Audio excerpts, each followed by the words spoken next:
Chose this specific place, this specific hill, 1,013 meters above sea level, because we see the hills of Gush Etzion, the hills of Yehuda, of Judea.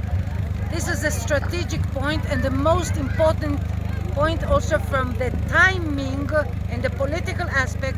It is beyond Trump's line.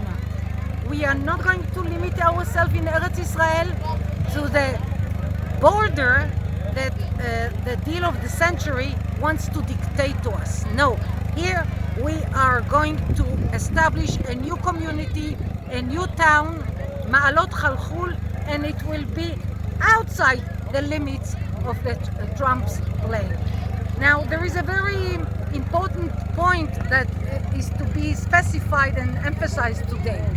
The young people that came to this hill today remind me very much of the days when we first came to Shomron to Samaria 44 years ago.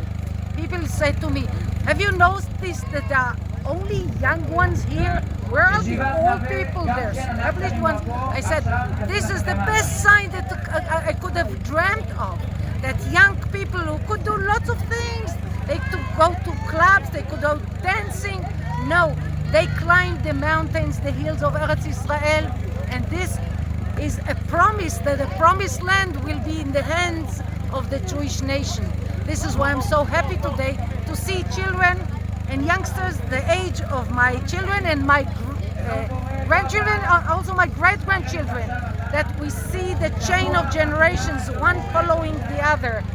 And this gives me the confidence that we will be able to put aside Trump's plan. I hear ministers and members of Knesset saying to us, to the people who are active in the settlement movement, in Nahala and in the different councils, they say to us that nobody knows what is exactly the plan and what is the exact delineation of the map. We know exactly because it was published and we read it. I read it in Hebrew and in English.